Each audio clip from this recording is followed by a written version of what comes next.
Bonjour madame. Bonjour. Eh bien écoutez, je vous reçois aujourd'hui pour cet ouvrage que vous avez écrit. Alors voilà, on va essayer de le voir. Jérôme Lejeune aux éditions Salvator. Alors c'est un ouvrage que j'ai trouvé vraiment très intéressant et également très émouvant et aussi instructif par rapport au chemin de foi de monsieur, du professeur Lejeune, à la fois dans sa vie professionnelle et dans sa vie personnelle. Je voudrais commencer cet entretien parce que vous commencez en fait votre ouvrage par une dédicace assez touchante pour Madame Lejeune. Est-ce que vous pourrez nous expliquer pourquoi commencer de cette manière, s'il vous plaît? En fait, comme pour la biographie, le premier livre que j'ai écrit sur Jérôme Lejeune il y a 2 ans, je pensais écrire une vie de Jérôme Lejeune et je me suis rendu compte dès les premières pages que c'était impossible d'écrire la vie de Jérôme sans écrire la vie de Birthe en même temps. Leur vie était tellement entrelacée. Jérôme, vraiment, depuis leur fiançailles, a toujours tout confié à l'époque à sa fiancée puis à sa femme. Et un signe qui ne trompe pas, par exemple, c'est quand ils n'étaient pas ensemble, quand Jérôme était en voyage ou Madame Lejeune de son côté, ils s'écrivaient chaque jour. Donc chacun des deux écrivait chaque jour à son conjoint. Donc nous avons 2000 lettres témoins de cette relation épistolaire pour montrer que vraiment Jérôme n'a jamais pris une décision tout seul. Toute sa vie professionnelle, son engagement politique, comme on va le voir après, a toujours été décidé, réfléchi avec Madame Lejeune. Et c'était un couple assez providentiel. Ils étaient très complémentaires, très différents, très complémentaires. Et Jérôme Lejeune avait certainement cette aspiration à la sainteté depuis son plus jeune âge. Donc ça, c'était vraiment sa vocation personnelle. Enfin, on est tous appelés à la sainteté, mais lui, de cette façon-là. Et Madame Lejeune l'a aidé à le mettre en pratique, pas forcément sur le plan spirituel, mais sur le plan vraiment de l'action humaine. Et, et du coup, elle l'a aidé à donner le meilleur de lui-même. Et je pense que c'est un très bel exemple du coup de vie conjugale. Il y a un passage tout au début du livre que vous racontez, alors je ne vais pas le citer, mais on va en parler rapidement. Alors je vous cite quand même, parce qu'il y a une phrase que je trouve très belle, parce qu'on est, on est tous enfin, on est catholiques, vous et moi, vous dites Rome est un village où se presse le monde. Et en fait, vous racontez la canonisation d'une Amérindienne. Vous êtes sur la place Saint-Pierre, il y a même des Malgaches qui sont là pour un prêtre martyr, un prêtre français martyr. Est-ce que vous pourriez c'est dans le livre, bien évidemment, mais est-ce que vous pourriez, avec vos mots, raconter cet épisode qui est quand même, on peut dire, un peu fondateur sur votre travail après sur les travaux de Monsieur Lejeune, du professeur Lejeune. C'est vrai que je venais d'arriver à Rome en plus, donc avec le regard émerveillé d'un Français qui arrive à Rome. Et, et c'est vrai que j'étais un peu la ravie de la crèche, je crois. Je regardais tout avec des yeux absolument émerveillés. Et là, c'était donc au début de l'année de la foi, en plus, je crois. Et donc, nous étions tous place Saint-Pierre pour cette canonisation donc de cette jeune fille, Catherine, donc amérindienne, comme vous disiez. Et puis, donc, canonisation de Malgache. Et donc, il y avait donc des missionnaires qui étaient morts à Madagascar, dont un prêtre français. Il y avait aussi un prêtre allemand, je crois. Et du coup, alors avec un soleil radieux, comme souvent place Saint-Pierre, ce qui participe aussi à la joie du cœur et à ces moments de lumière aussi bien naturels qu'intérieurs. Et je me suis retrouvée, alors à Rome, on pense être entouré plutôt de prêtres, de religieux, voilà. Et j'ai été placée au milieu d'un carré d'Indiens, puisque la canonisation était pour une jeune fille indienne, et donc d'Indiens avec des plumes, vraiment. Donc, vous savez, les grands, le grand chef indien avec tout son, c'est sûrement une couronne de plumes, et puis d'autres avec une, deux plumes, les femmes avec des manteaux en cuir, enfin en daim à franges. Et donc, moi, j'avais vu ça que dans les films voilà, ou les dessins animés. Et du coup, je me retrouvais au milieu de ce peuple-là, et ce peuple chrétien, voilà, profondément chrétien, qui avait traversé les mers pour venir prier place Saint-Pierre, fêter leur première sainte. Et là, vraiment, on fait l'expérience de l'universalité de l'Église. On sort de nos petites querelles de chapelle très françaises en plus. Ah, alors toi, t'aimes en latin, pas en latin, ou plutôt comme ci, ou plutôt comme ça. Et là, tout d'un coup, on se dit, non, mais les gars, ouvrez les yeux, quoi. Enfin, c'est vraiment, c'est ridicule. On se bat dans un mouchoir de poche. Mais l'église est tellement plus large, tellement plus grande, et les gens viennent du monde entier avec leur culture et tous ces chants justement dans des langues différentes. Donc on a eu des chants en indien, l'évangile en grec. Donc voilà, et ça c'est l'universalité de l'Église. Et on en fait l'expérience en quelques minutes, de façon très sensible et dans la joie. Et cette joie d'une grande famille, voilà, au-delà des mers, qui se retrouve là, place Saint-Pierre, et nous prions tous ensemble avec les mêmes paroles, la même unité de cœur et d'âme. Et je trouvais qu'un signe amusant à la fin de cette messe, c'était que personne n'avait envie de partir. Voilà, tout le monde restait place Saint-Pierre. Et, et à un moment, j'ai vu, il y avait voilà, ce grand chef indien avec ses plumes qui se faisait prendre en photo avec un tyrolien et ses plumes sur son chapeau. Et tout le monde se faisait prendre en photo voilà, dans une joyeuse rivalité de plumes au vent. Et je trouvais ça très amusant. Je me disais, voilà, ils se retrouvent avec leurs plumes de chaque côté de l'océan et tout ça uni dans le cœur de l'Église. Et c'était un beau départ pour ma vie romaine, effectivement, et qui c'est pas, comment dire, enfin, la suite de ma vie à Rome m'a montré que c'était vrai, c'était pas juste une expérience passagère. C'est-à-dire qu'à Rome, on y sent battre le cœur de l'Église, et les chrétiens viennent du monde entier pour voilà, rencontrer le pape, mais pas seulement, pour travailler avec les différents dicastères romains, et des personnes qui ont des vies, des expériences, des engagements tout à fait éblouissants, tout à fait magnifiques. Et voilà, tout le monde se retrouve à Rome. Et, or, le centre de Rome est tout petit. Donc, on a l'impression de vivre dans une petite ville, dans un village, mais où se presse le monde entier. Donc, c'est quand même un des grands, grands charmes de la vie romaine. Alors, dans votre ouvrage, dans la première partie, vous dites que dès sa mort, donc là, on parle du professeur Lejeune, bien évidemment, dès sa mort, des lettres sont envoyées au Saint-Siège pour demander l'ouverture de son procès de canonisation. Pardon. Moi, j'aimerais vous poser une question qui est simple, hein, qui n'est pas simpliste, mais comment expliquer que cet homme, il meurt et il y a des lettres, pas seulement de France ou d'Europe, mais comme vous le dites, de plusieurs continents. Enfin, vous parlez même de cette réputation de sainteté se diffuse par des canaux inconnus dans des pays très éloignés, de personnes d'horizons très divers, Europe, Canada, Amérique latine, Brésil, Argentine, Chili, Costa Rica, Colombie, Proche-Orient, Afrique. Enfin, je ne vais pas citer tous les pays, mais comment vous expliquez cela, madame, s'il vous plaît? Alors, en fait, Jérôme Lejeune a beaucoup voyagé dans le cadre de sa vie professionnelle. D'abord, donc, il a beaucoup aux États-Unis, en Amérique latine, ensuite dans certains pays d'Europe, bien sûr, et puis un petit peu au début de sa carrière aussi, voilà, en Australie et Nouvelle-Zélande. Mais ça, en fait, pardon, ça c'était plutôt la deuxième partie de sa carrière. Donc, il était très connu sur le plan professionnel dans le monde entier comme généticien. Voilà. Et il impressionnait son intelligence, son génie, parce qu'on peut vraiment parler de génie, oui, son expertise scientifique impressionnait. Il présidait tous les congrès de génétique dans le monde à l'époque. Donc, toutes les personnes dans le milieu scientifique qu'il avait rencontrées étaient impressionnées par cet homme sur le plan scientifique. Puis, dans le deuxième versant de sa vie, quand il a été au contraire ostracisé par cette communauté qu'il avait d'abord presque adulée, eh bien, les courbes s'est inversées. Il n'a plus été invité dans ces congrès, mais la courbe des invitations de tous les congrès pour la famille, pour la vie, au contraire, s'est envolée. Et donc, il a été invité encore plus, donc toujours aux États-Unis, en Amérique latine, donc Chili, Brésil, Pérou, Colombie, Venezuela, et Canada aussi, j'oubliais. Et là, il a été invité beaucoup aussi en Australie, en Nouvelle-Zélande. Et, et voilà, et du coup, évidemment, sa réputation s'est développée, là, plus seulement dans le champ de la science, mais dans le champ, j'allais dire, de la sagesse humaine et de la défense de la vie. Voilà, son témoignage de vie qu'il apportait, nourri de sa science. Et les personnes qui l'ont rencontré et qui l'ont entendu, on était tous marqués. Et encore aujourd'hui, bon, il est mort il y a 27 ans, mais je rencontre encore, bien sûr, beaucoup de gens qui l'ont connu, et tous m'en parlent à peu près avec les mêmes mots, donc c'est assez frappant parce qu'ils ont tous été frappés par les mêmes choses.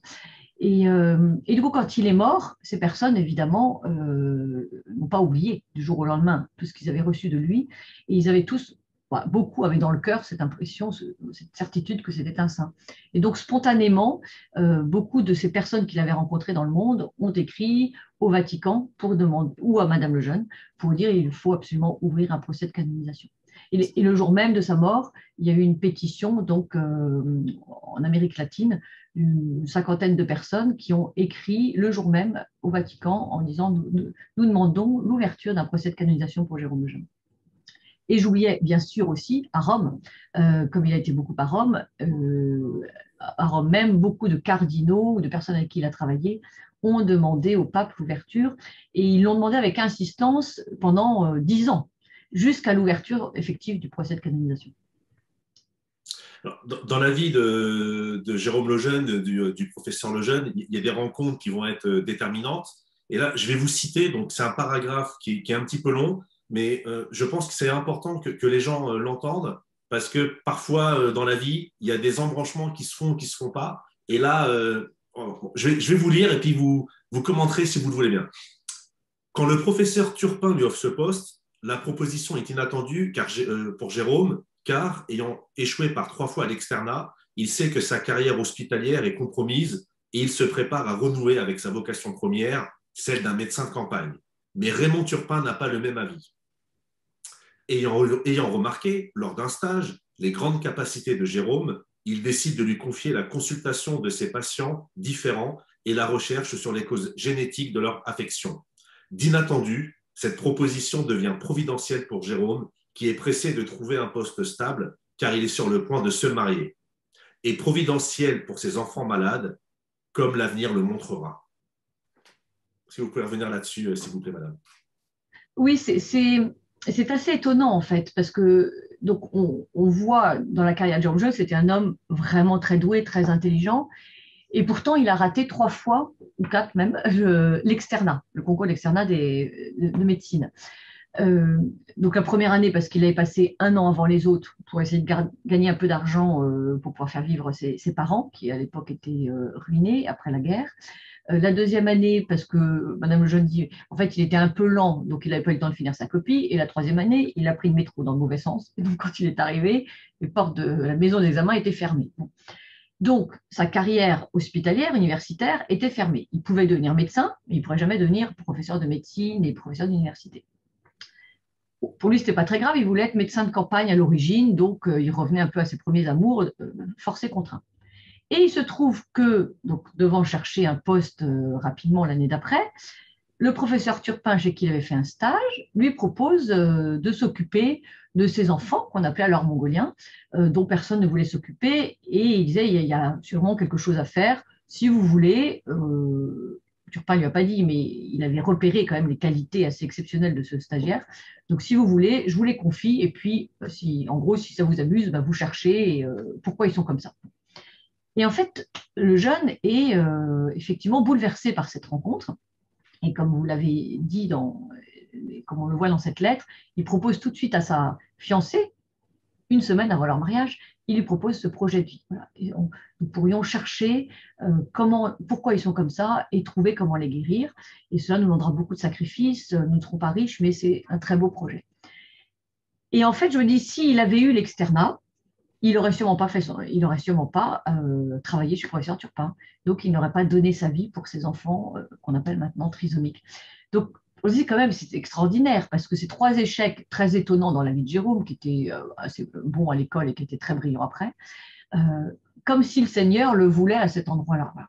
Et parfois, je dis ça en conférence aux parents, je leur dis, ne vous inquiétez pas si vos enfants ratent leurs examens, surtout parce qu'ils ont pris le métro dans le mauvais sens, au lieu de vous énerver sur votre enfant, peut-être que le Seigneur a un autre projet pour lui. Ce n'est pas une invitation à rater ses examens, mais c'est pour dire que quand on remet sa vie au Seigneur, eh bien voilà, le Seigneur a des projets et même d'apparents échecs, il peut faire de nous et faire de nos vies une œuvre absolument magnifique. Mais en fait, vous dites aussi, pour en revenir à cette explication de Mongolien, vous dites tout commence pour Jérôme ou presque en 1952, quand à 26 ans, jeune médecin, il entre dans le service du professeur Turpin, grand patron de la pédiatrie française à l'hôpital Saint-Louis à Paris, pour s'occuper des enfants que l'on appelait alors, entre guillemets, mongoliens. Pourquoi mongoliens? Parce que Langdon Dohn, qui a décrit ce syndrome en 1867, a trouvé que ces enfants aux traits arrondis et aux yeux fendus ressemblaient aux habitants de Mongolie, et certains en ont déduit qu'il s'était arrêté à ce stade de développement au cours de la grossesse. Et vous ajoutez, pour une explication obscurantiste et affreusement raciste, c'en était une. Alors, justement, ce qui est intéressant, c'est qu'à la fin des années 50, donc Jérôme Lejeune commence à faire ses travaux, et en fait, il observe pour la première fois 47 chromosomes chez un enfant mongolien. Et vous précisez, c'est une découverte, c'est une révolution génétique, car c'est la première fois, alors là j'insiste là-dessus, hein, car c'est la première fois dans l'histoire de la médecine qu'est démontrée l'existence d'une maladie par aberration chromosomique.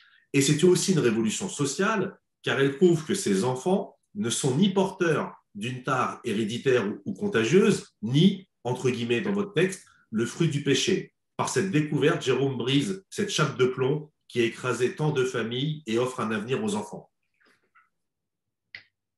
Oui, c'était une déflagration en fait. Je pense qu'aujourd'hui, on a un peu plus de mal à s'en rendre compte parce que les personnes trisomiques sont quand même mieux intégrées dans la société quand on veut bien les accueillir dans notre société. Mais à l'époque, et là j'ai rencontré beaucoup de personnes qui ont vécu cette transition et qui en parlent véritablement avec les larmes aux yeux. Je prends le cas par exemple d'une femme que je connais bien. Elle m'a dit, voilà, d'ailleurs je crois j'en parle dans ce livre, ouais, elle dit en fait voilà, moi j'ai eu deux sœurs qui étaient handicapées, j'ai eu une sœur qui était très mongolienne et on était complètement écrasés dans la famille. Mon père a été complètement écrasé. Il faut voir qu'à l'époque, quand vous aviez une sœur mongolienne, on ne savait pas d'où ça venait. Donc on pensait que c'était héréditaire ou que c'était contagieux. Donc on changeait de trottoir dans la rue. Si on voyait un enfant mongolien, on disait ouh là là, on va peut-être l'attraper. Donc on changeait de trottoir. Quand vous aviez un frère ou une sœur mongolienne, les filles disaient on était sûr de ne pas se marier. Parce que comme les gens avaient peur que ce soit héréditaire, ben, on n'épousait pas une fille qui avait une sœur mongolienne, parce qu'on aurait des enfants mongoliens. Dans des mariages de famille, on n'invitait évidemment jamais la personne mongolienne, parce que ça faisait peur, on la cachait. Donc c'était vraiment, non seulement il y avait la difficulté du handicap à vivre au quotidien, pour la personne et pour la famille, mais en plus, il y avait ce sentiment que c'était une tare, qu'il fallait le cacher, que c'était une espèce de malédiction sur la famille, parce que ça aussi, les gens disaient, ah, mais s'ils ont un enfant comme ça, c'est qu'ils l'ont mérité. Alors, s'ils l'ont mérité, ça veut dire quoi? Ben, que le père a du mal se conduire, ou il est alcoolique, enfin, voilà. Donc, c'était vraiment la double peine, quoi, double punition pour les familles. Et Jérôme, en montrant, d'abord en enlevant ce mot de mongolisme dont je faisais référence, quand même, c'est une explication incroyablement raciste, enfin, c'est bon, sidérant qu'on ait pu écrire des choses pareilles. Bon, déjà, arrachait voilà, cette idée que tout le monde avait en arrière-fond. Et puis surtout montrer que c'était absolument pas la faute des parents, que ça n'était pas une héréditaire, c'était une aberration chromosomique. C'était vraiment un mauvais hasard qui avait fait que là, il y avait un chromosome en plus à cet endroit-là et que c'était dû au hasard. Voilà. Donc, l'immense majorité des cas. Donc ça déculpabilisait les parents, ça leur enlevait ce poids social très lourd à porter. Et beaucoup disaient, le pire, c'était pas le handicap, le pire, c'était du coup les conséquences sociales que ça générait pour nous, mais c'était pas la vie avec notre enfant qui était compliquée, c'était le rejet de la société vis-à-vis de nous. Et donc, ça a totalement révolutionné la vie de ces familles, changé la vie de ces familles. Et vraiment, le nombre de personnes qui me racontent ce changement en disant, mais ça a bouleversé notre famille, on a recommencé, on a commencé à vivre normalement, à pouvoir vraiment vivre socialement comme les autres. Et 30 ans, 40 ans, 50 ans plus tard, maintenant, vous voyez, plus de 50 ans plus tard, ils en parlent encore avec les larmes aux yeux. Donc, on a du mal à comprendre aujourd'hui, mais les témoignages sont là et montrent que vraiment, ça a été une vraie transformation. Et puis, c'était la première maladie, sur le plan scientifique aussi, c'était la première maladie identifiée due à un chromosome en trop. Alors maintenant, on apprend presque à la maternelle que l'homme a 46 chromosomes, mais en 52, on ne le savait pas. On ne savait pas s'il en avait 47, 48 ou au contraire moins. On n'avait pas encore établi la carte chromosomique de l'homme. Et c'est seulement en 56, donc Chio et Levan ont identifié avec certitude que l'homme avait 46 chromosomes. Et c'est à partir de là que Jérôme, qui donc avait déjà étudié depuis 4 ans le mongolisme, avec toutes ses études préliminaires, avait identifié que l'origine du mongolisme était sûrement sur l'embryon et au moment de la conception de l'embryon. Donc ça, il s'était appuyé bien sûr sur les travaux antérieurs, dont les travaux du professeur Turpin, mais il avait poursuivi l'analyse et apporté la preuve que c'était au moment de la conception, et donc sans doute sur le matériel chromosomique. Mais il n'en savait pas plus, puisqu'on ne savait toujours pas combien il y avait de chromosomes. Et quand Chiao et Levan, en 56, ont apporté la preuve qu'il y avait 46 chromosomes, alors là, le jeune s'est dit, tiens, il faut qu'on aille voir du côté du nombre des chromosomes. Mais bien sûr, un enfant handicapé mental, on s'imagine plutôt qu'il a un chromosome en moins. Jamais il a imaginé qu'il y avait un chromosome en plus. Donc, ça a été vraiment la surprise quand il a vu qu'il y avait un chromosome en plus. Il y a quelque chose que vous avez dit dont on ne se rend pas compte aujourd'hui, notamment pour les jeunes générations de catholiques, parce que là, on est en 2021, mais dans les années 1960, il va y avoir ces futurs combats qu'on appelle aujourd'hui pour la vie. Et en fait, ce qui est intéressant dans votre livre, donc, non seulement vous insistez bien sur cette notion de combat qui va commencer à émerger, et surtout vous rappelez que le professeur Lejeune avait parfaitement vu clair sur les dérives malheureusement de la médecine. Et donc, il y a un point que j'aimerais, s'il vous plaît, aborder avec vous, c'est le fait que très vite, bien avant que malheureusement la loi Veil soit adoptée en France par le gouvernement, Jérôme Lejeune avait bien compris qu'il y allait avoir des tentatives eugénistes pardon, avec la suppression des fœtus où on va détecter de la divers problèmes. Mais surtout, ce qui est aussi intéressant, c'est que Jérôme Lejeune, le professeur Lejeune, n'a pas hésité, et là vous le dites très clairement dans votre ouvrage, je regarde mes notes, mais vous dites qu'il n'a pas du tout hésité à dire la vérité et à aussi affronter la majorité de ses confrères généticiens qui étaient tout simplement pour l'avortement. Donc, est-ce que vous pourriez nous rappeler ce contexte des années 60 et cette faculté que Jean Lejeune avait il avait eu cette faculté de voir que malheureusement, on allait aller vers un monde terrible où on extermine les plus faibles. Là, vous touchez vraiment du doigt le cœur le cœur de la sainteté de Jérôme Lejeune.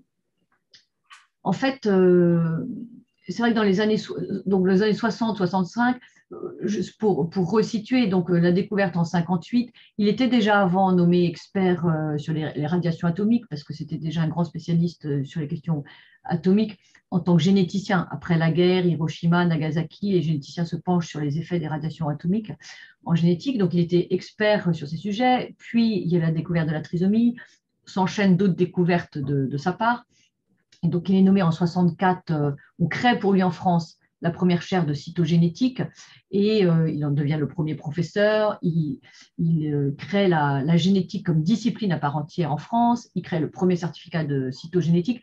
Je rappelle tout ça pour montrer que c'était vraiment un pionnier de la génétique moderne et, comme je le disais tout à l'heure, un peu le père de la génétique moderne qui était invité dans le monde entier pour présider tous les congrès de génétique. Donc, il était au top de la carrière. En 69, il reçoit le Allen Memorial Award, qui est le plus grand prix de génétique au monde, qu'il doit recevoir à San Francisco. Voilà, donc c'est vraiment, et les gens se pressent pour voir qui est ce professeur Lejeune, ce Français qui reçoit prix américain, parce que les Américains quand même se donnent beaucoup les prix entre eux. Et là, Jérôme a percé la bulle. Bon.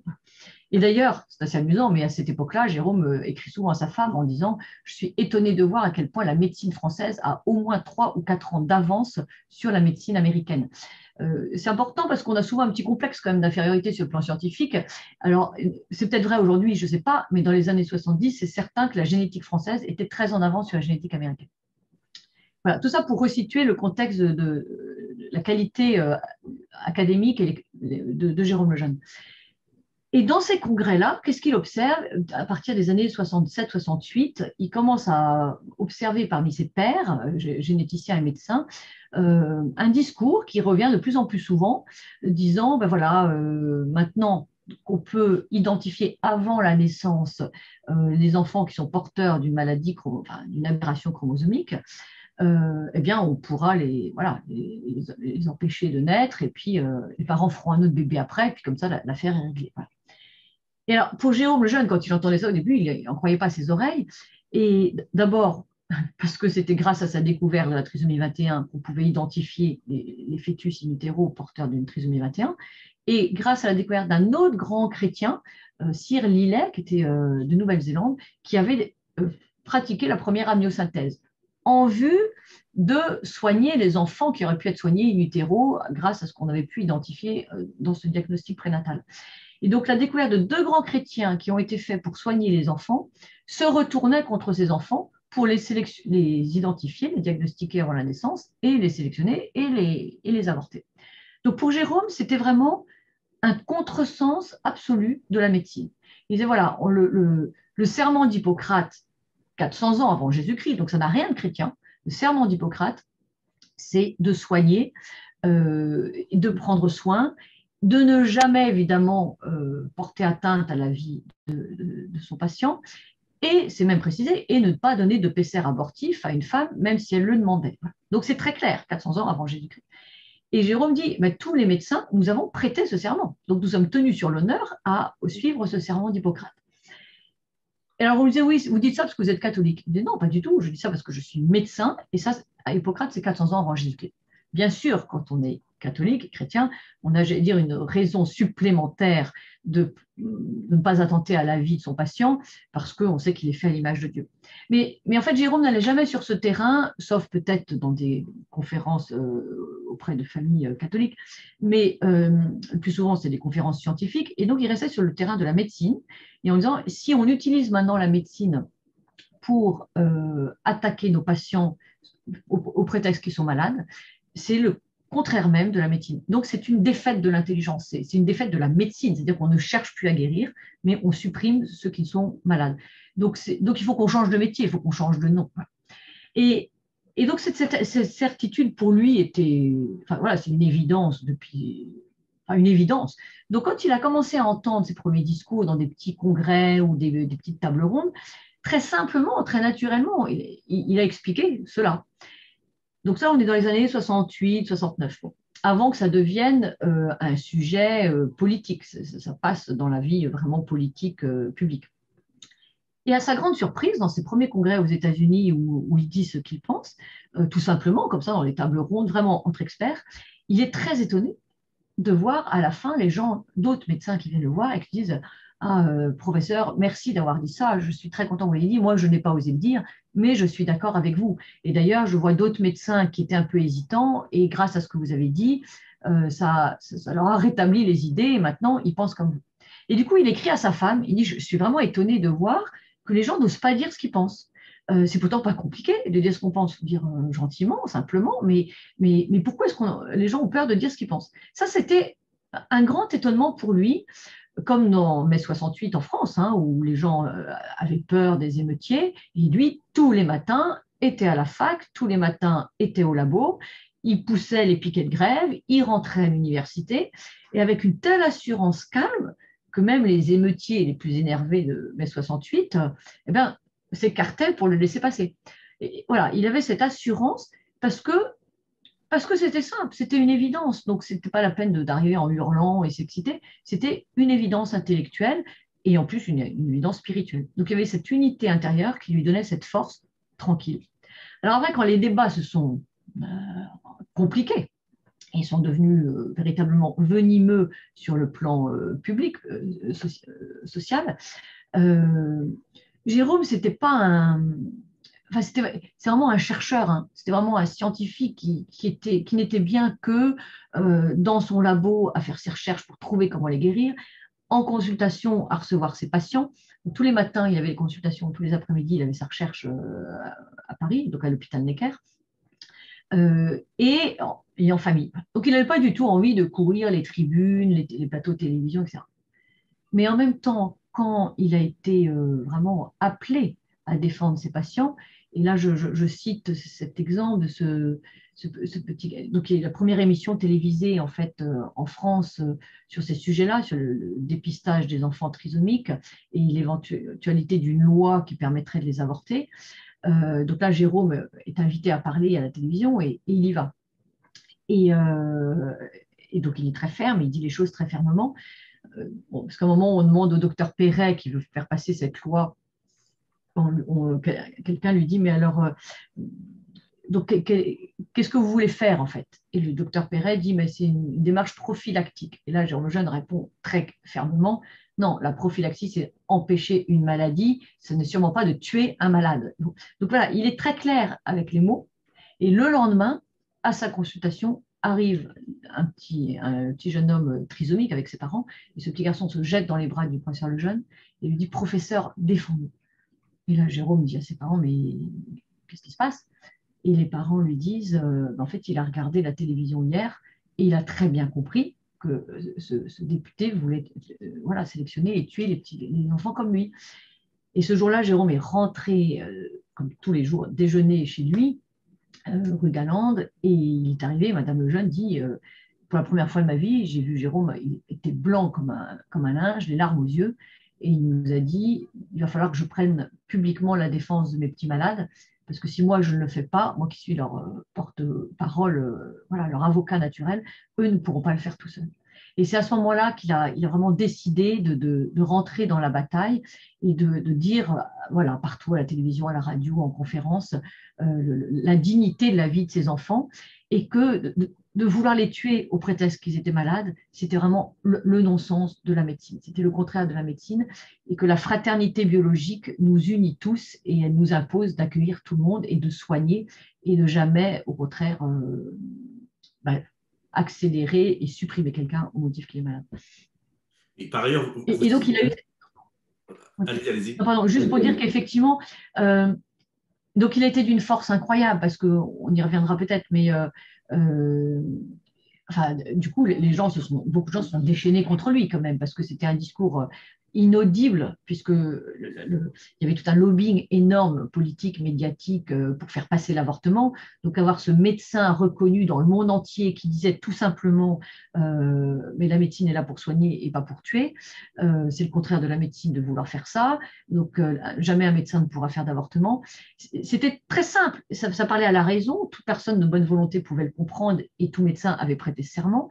Et donc, face à un argument, enfin à une évidence en fait aussi simple, il n'y avait qu'une solution pour les opposants, c'était la violence. Et donc dans la conférence, il y a eu beaucoup de violence, hein. On lui jetait des morceaux de viande à la figure qui étaient censés représenter des fœtus avortés. Il y avait des personnes qui arrivaient avec des pancartes en hurlant, avec à mort le jeune et ses petits monstres, et puis ils dessinaient des Mongoliens avec la langue pendante, enfin, d'une violence mais inimaginable. Et Jérôme, on entend encore les enregistrements, hein, restait d'un calme absolument olympien dans ses conférences. Et tout le monde disait, mais comment fait-il pour être aussi calme et pour être aussi courageux? Mais effectivement, il était très fort, il était très très fort, fort au sens de courageux.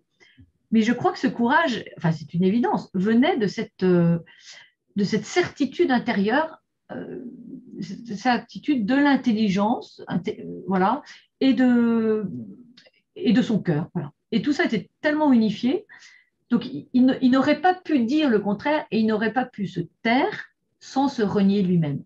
Et c'est parce que tout ça était bien établi en lui, était tout à fait unifié et harmonieux, qu'il a pu avoir le courage de résister à toutes ces agressions et de continuer à parler jusqu'à la fin de sa vie. Alors, par ailleurs, vous le citez, enfin, c'est une phrase qui est très belle et en même temps très forte quand on mesure les conséquences de ces actes. Il dit, ou bien nous les guérirons de leur innocence, ou bien ce sera le massacre des innocents. Et c'est vrai que dans votre ouvrage, quand Jérôme Lejeune, dans la deuxième partie de sa carrière, quand il commence à être ostracisé, vous racontez très bien les conférences, hein, ce morceau de viande jeté qui représente un fœtus avorté, la violence. Et il y a une stratégie qu'il emploie dans ces conférences où il y a des opposants très virulents, en fait, qui est des opposants, bon, pourquoi pas, s'ils viennent débattre de manière argumentée, dans le cadre d'une vraie disputation intellectuelle, mais là, on voit bien dans votre ouvrage la violence, le mépris, la haine, et il y a une stratégie qu'il utilisait souvent, dont vous parlez, c'est de dire, bon, bah, très bien, donc tous ceux qui sont d'accord avec moi, je vous demande de sortir de la salle. Et en fait, tous les gens qui étaient avec lui sortaient de la salle, et en fait, à la fin, on s'apercevait qu'il n'y avait que 10, 12, enfin, il y avait très très peu de personnes qui étaient virulentes. 3 ou 5 personnes, très peu de personnes en diagonale. Donc, c'est là où on voit que ce n'était pas deux, trois personnes qui venaient débattre. C'était vraiment une stratégie organisée, j'allais dire, à la façon anarchiste. Ce sont des gens qui savent très bien, hein, les agitateurs, il y a que les gens bien élevés qui ne savent pas ça, mais en face, ils savent très bien. Il y a donc trois personnes en diagonale qui, du coup, ça crie au bout, ça crie là, ça crie là. Donc, on croit que toute la salle est contre vous. Et puis, en fait, quand vous les laissez tout seuls dans la salle, ils ne sont que trois ou cinq maximum. Voilà. Mais c'est là quand même, il fallait y penser. Nous, on aurait tendance à dire, bon, ben, ceux qui ne sont pas d'accord, sortez. Mais évidemment, ils ne vont pas sortir. Alors que ceux qui sont avec lui vont lui obéir et vont sortir. Donc, mais il faut avoir la présence d'esprit, hein, quand vous êtes dans des situations comme ça, très agressives, de trouver la bonne formule. À un moment, une autre fois, il a dit aussi que tous ceux qui sont d'accord avec moi applaudissent. Et là, on a vu que toute la salle pratiquement applaudissait, à part, pareil, trois, quatre personnes. Voilà. Donc, voilà, mais il faut avoir beaucoup de sang-froid. Et puis ce ton de voix toujours calme, très ferme, mais calme. Et puis il emportait l'adhésion par la beauté de son discours.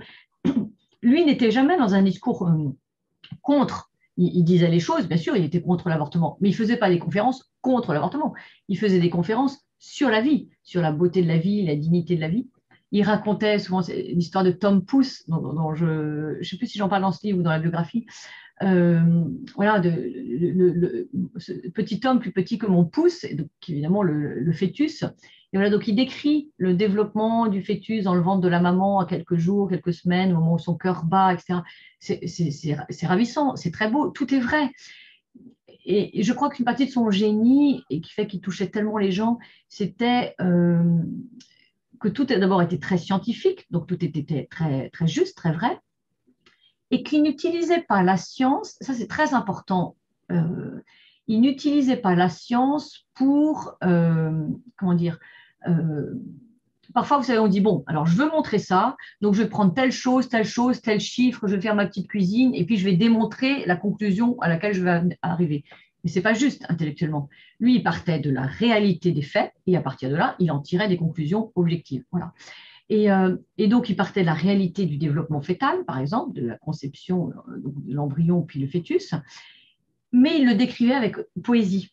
Donc, c'était cette alliance entre la science la plus précise et la poésie la plus exquise qui faisait qu'en fait, voilà, l'auditoire était subjugué et et c'était dans ces descriptions aussi qu'on sentait cette unité profonde de son âme entre son intelligence très pointue et puis son cœur très ouvert et qui battait vraiment, voilà, et qui fait qu'il y avait quand même un génie particulier dans ses discours. Très simple, tous les gens qui l'écoutaient disaient c'était incroyable, on comprenait tout. Plein de gens m'ont dit, mais ah ben moi, quand je sortais d'une conférence de Jérôme Lejeune, j'avais l'impression que j'aurais pu devenir astrophysicien ou biologiste alors que j'étais nulle en sciences. Et moi, c'est exactement l'impression que j'ai. Je ne suis pas du tout scientifique, mais quand je lis certains de ces articles, je dis ah tiens, je me prends à rêver que j'aurais pu être physicienne ou mathématicienne. Bon, c'est vous dire son génie, parce que voilà. Donc, il y a cette capacité de se mettre à la portée de tout le monde et d'élever tout le monde un cran au-dessus de soi-même. Alors, dans cet ouvrage, je vous parlais du passage de Tom Pouce, hein, donc c'est vraiment intéressant. Ah, voilà. Il y a un point aussi que j'aimerais évoquer rapidement, si possible, parce que malheureusement, il y a beaucoup de choses à dire et le temps est imparti. Dans une deuxième partie de sa carrière, donc on a bien compris, vous en parlez dans votre livre, il a été ostracisé, c'est-à-dire que même l'État lui coupe les vivres. Donc on voit ses collaborateurs qui viennent le voir dans son labo qui l'abandonnent. Vous avez parlé au début de notre entretien où les invitations à des colloques internationaux, même comme simple auditeur, se font de plus en plus rares, voire même inexistantes. Pourtant, dans l'adversité, il continue son combat. Est-ce que vous pouvez nous expliquer pourquoi et comment il arrive à continuer son combat? Oui, en fait, je crois intimement que le Seigneur l'a mis au bon endroit au bon moment. C'est-à-dire, il avait cette intelligence qui fait qu'il y avait un regard prophétique quand même. Il a vu à l'avance, comme vous disiez tout à l'heure, voilà, comment dire, enfin, tous les développements à partir de l'avortement bon, jusqu'à aujourd'hui. Voilà. Et donc, ce massacre des innocents qui s'annonçait. Et donc ça, il ne pouvait pas laisser faire. Et comme il avait la capacité intellectuelle de résister et puis cette force d'âme de résister, eh bien, il n'a pas trahi. Il aurait pu se dire, moi, je ne ferai jamais d'avortement, mais je continue à faire mon petit travail dans mon coin pour pas prendre de risques. Non, son devoir l'a poussé à aller plus loin, comme je le disais tout à l'heure, aussi à parler.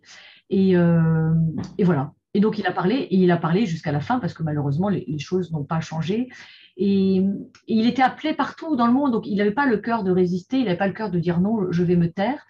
Et je crois, pour reboucler sur l'objet du livre, qui est donc son portrait spirituel au fil des vertus, je crois que là, on voit vraiment trois vertus éclatantes: la foi, l'espérance, la charité.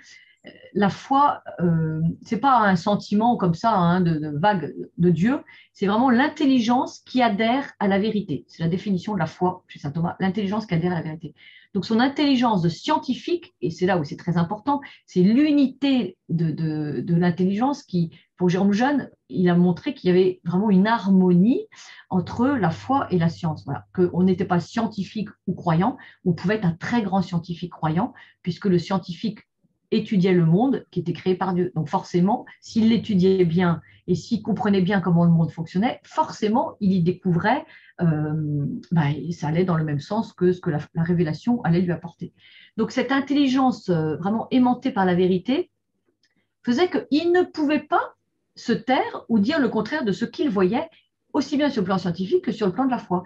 Donc, sans se renier. Vous savez, on retrouve là le non possumus des premiers martyrs, des premiers chrétiens. Non, mais vous allez aller vénérer l'empereur comme un dieu. Et les chrétiens disaient, non, nous ne pouvons pas. Nous renions nous-mêmes. Et on est vraiment dans cet ordre-là pour Jérôme Jeune. C'était le non possumus du scientifique, de son intelligence, et du scientifique chrétien. Mais non, je ne peux pas dire que l'embryon humain n'est pas un homme, je ne peux pas dire qu'un fœtus humain n'est pas un homme, et je ne peux pas dire qu'un médecin peut tuer un être humain. Voilà. Et après, la charité, évidemment, cet amour inconditionnel pour ses patients, sans condition d'âge, de chromosome, de maladie, de race, de religion des parents, un amour inconditionnel. Donc, on accueille tous les patients, et c'est ce que la Fondation Le Jeune fait aujourd'hui, elle accueille tous les patients, quels que soient les horizons. Et puis, cette espérance qui n'a jamais croulé, malgré toutes les attaques dont vous parliez, et le fait qu'on lui enlève ses financements et qu'on lui enlève son équipe. Il s'est retrouvé tout seul, hein, quand même, dans les années 80, une traversée du désert, et cette espérance, voilà, disant qu'il savait il croyait en la béatitude éternelle, il croyait que le Seigneur l'aiderait chaque jour, et on l'a vu, cette joie qu'il a toujours habité, et son sens de l'humour, qu'il n'a jamais départi, il était toujours, ce sens de l'humour, qui était sa signature, si j'ose dire.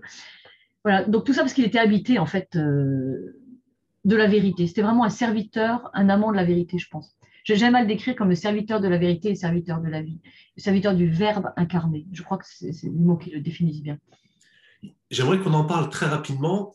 Si à un moment donné, il y a une affaire qui est vraiment, enfin, je ne vais pas dire pathétique, mais qui est vraiment très triste et même très bouleversante, c'est quand Jérôme Lejeune est appelé aux États-Unis pour témoigner dans une affaire qui a fait couler beaucoup d'encre aux États-Unis, un couple qui divorce, malheureusement, c'est toujours un drame, avec l'histoire des 7 embryons congelés. Et donc, Jérôme Lejeune est invité. Est-ce que vous pourriez nous en dire 2 mots, s'il vous plaît? Oui, c'est le fameux procès de Maryville, dans le Tennessee. Et donc, Jérôme est invité à témoigner parce que la mère, en fait, veut garder les embryons et le père dit non, non, non, il faut les détruire puisqu'on divorce. Et le juge, c'est la première fois qu'il y a un procès du genre, et le juge est très démuni en disant, mais est-ce que ce sont des choses ou des personnes? Il y a 2 catégories en droit. Donc voilà, ce sont des choses, on peut les détruire, ce sont des personnes, on ne peut pas. Et donc, il ne sait pas qui est demandé, et quelqu'un aux États-Unis connaît bien Jérôme Lejeune et dit, il faut faire venir ce grand professeur français. Donc, Jérôme va là-bas. Il y a des centaines de journalistes qui couvrent l'événement.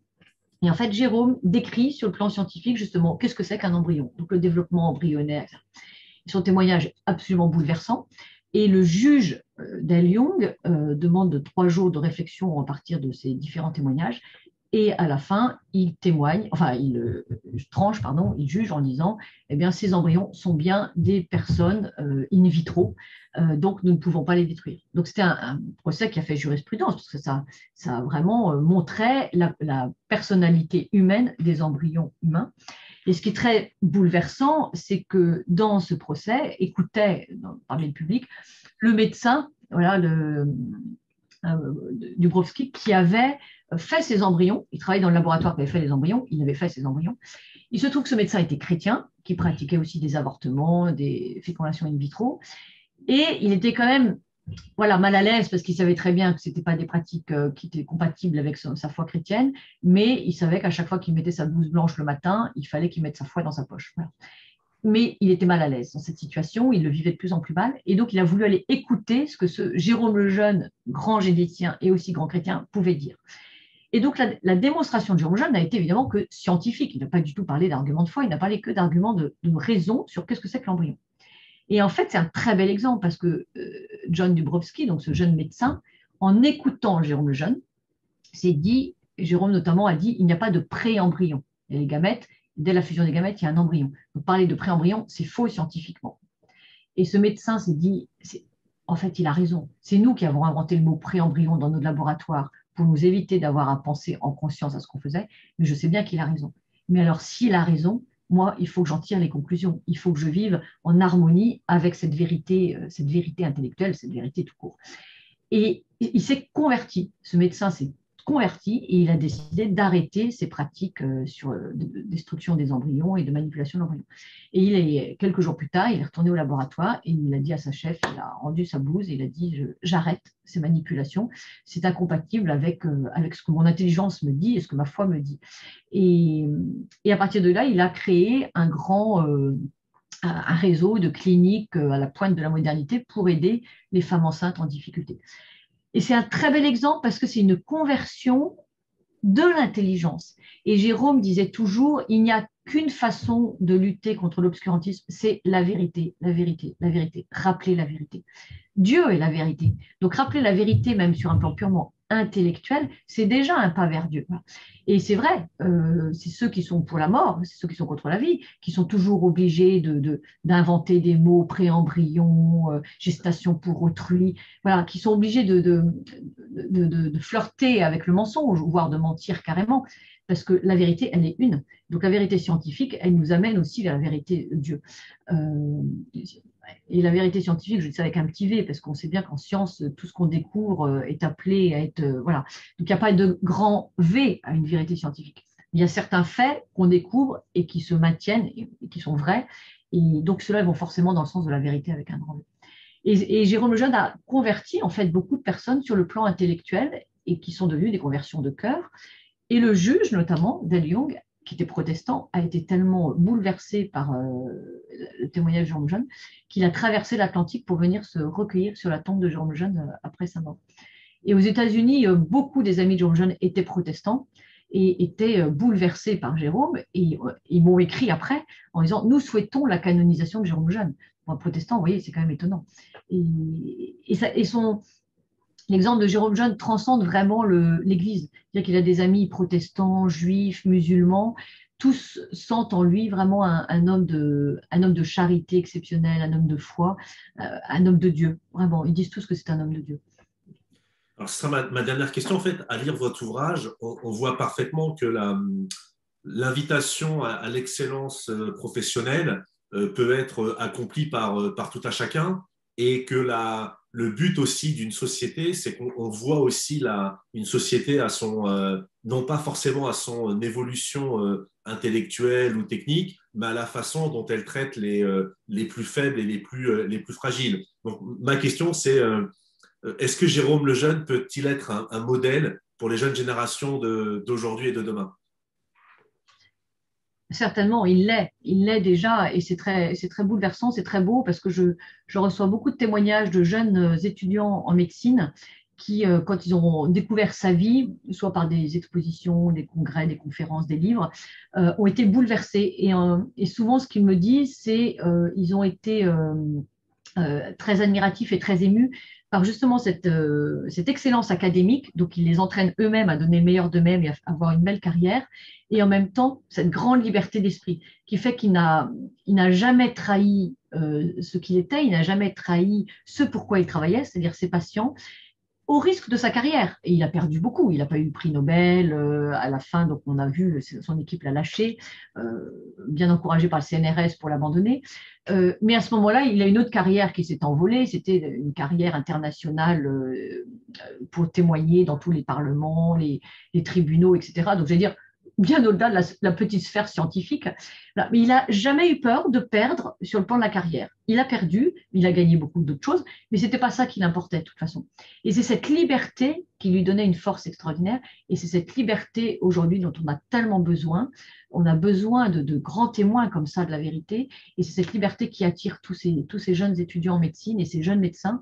Et déjà, lui, de son vivant, on recevait beaucoup de très belles lettres de médecins qui disaient je vous prends comme modèle. Et il y en a un qui a dit j'essaierai d'être digne de vous en étant toujours fidèle au serment d'Hippocrate. Et moi, je reçois aujourd'hui beaucoup de témoignages de jeunes étudiants en médecine comme cela. Beaucoup maintenant, certains m'écrivent en me disant j'ai choisi de faire médecine pour suivre l'exemple de Jérôme Lejeune. Donc, vous voyez, il y a eu la génération des médecins qui étaient naturellement respectueux de la vie. Il y a eu la génération des médecins dans les années 70 qui ont abandonné ce respect inconditionnel de la vie. Et il y a une nouvelle génération de médecins qui choisissent de faire médecine pour suivre les pas de Jérôme Lejeune et pour devenir des vrais serviteurs de la vie, serviteurs des patients. Donc c'est plein d'espérance, c'est très beau et je pense que Jérôme Lejeune est un exemple extraordinaire pour tous ces médecins. Eh bien, écoutez, madame, je vous remercie beaucoup. Ça sera le mot de la fin. Merci beaucoup, merci.